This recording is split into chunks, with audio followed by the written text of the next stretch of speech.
नमस्कार दोस्तों, एसएससी ज्ञान में आप सभी का स्वागत है। एसएससी एमटीएस के 4 नवंबर की फर्स्ट शिफ्ट का आज एग्ज़ाम कंप्लीट हो चुका है। तो देखते हैं आज फर्स्ट शिफ्ट में किस टाइप के और कहां से प्रश्न पूछे गए हैं। आज 4 दिन बाद एग्ज़ाम हुआ है, तो देखा जाए कोई पैटर्न चेंज हुआ है या सेम पैटर्न पे प्रश्न पूछे गए हैं। तो बढ़ते हैं अपने वीडियो में।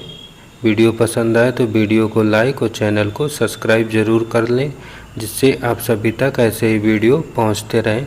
तो पहला प्रश्न है, जानकी प्रसाद किस घराने से संबंधित हैं? तो इसका आंसर था बनारस घराना से संबंधित थे जानकी प्रसाद। फिर प्रश्न पुस्तक से पूछा है कि अनफिनिश्ड किसकी आत्मकथा है? तो इसका आंसर था प्रियंका चोपड़ा जोनस की आत्मकथा है।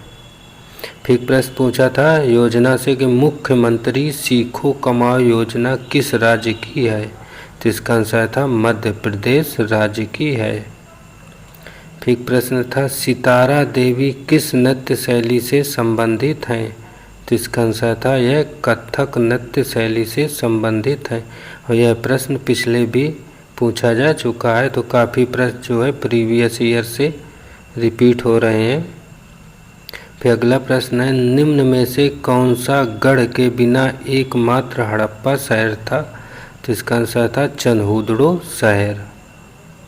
फिर प्रश्न था कुचिपुड़ी नृत्य शैली के किस गुरु को 1998 में पद्म भूषण प्राप्त हुआ था? तो यह थे गुरु वेम्पति चिन्ना सत्यम, जिन्हें पद्म भूषण से सम्मानित किया गया था। फिर प्रश्न था भारत के 16वें वित्त आयोग के अध्यक्ष कौन है? तो इसका आंसर होगा अरविंद पनगड़िया को 16वें वित्त आयोग का अध्यक्ष बनाया गया है। फिर प्रश्न आर्टिकल से था कि अनुच्छेद 395 किससे संबंधित है?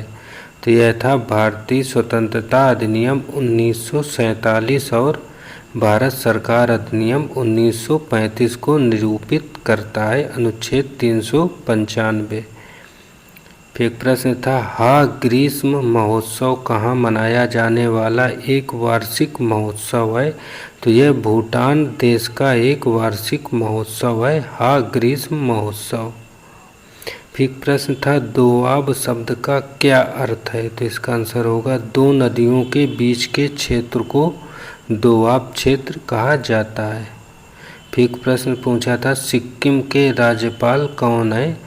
तो इसका आंसर था ओम प्रकाश माथुर इस समय सिक्किम राज्य के राज्यपाल हैं।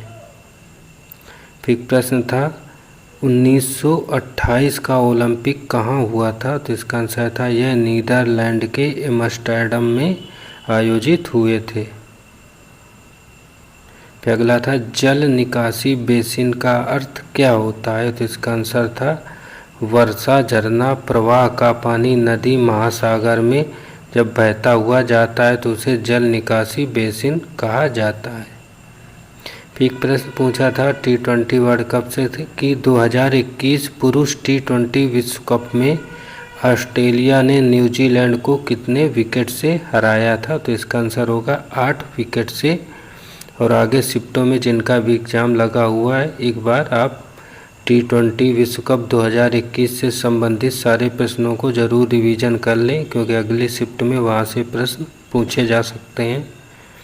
फिर प्रश्न था एनीमिया या रक्ताल्पता रोग का क्या होता है या किस कारण होता है? तो यह रक्त में हीमोग्लोबिन की कमी से यह रोग होता है। फिर प्रश्न पूछा था पारिस्थितिकी आला क्या है? तो यह किसी प्रजाति या जनसंख्या की किसी पारिस्थितिकी तंत्र में स्थिति को पारिस्थितिकी आला कहा जाता है। फिर प्रश्न था महिला भारतीय संघ की स्थापना कब हुई थी? तो इसका आंसर था 8 मई 1917 को इसकी स्थापना हुई थी। फिर प्रश्न था उपनयन क्या है? तो यह एक हिंदू संस्कार है जिसे उपनयन कहा जाता है। तो ये थे फर्स्ट शिफ्ट के कुछ प्रश्न जो मिल पाए हैं। अगर आपको और कोई प्रश्न पता है तो कमेंट बॉक्स में ज़रूर शेयर करें। तो मिलते हैं अपने अगले वीडियो में, तब तक के लिए नमस्कार, जय हिंद।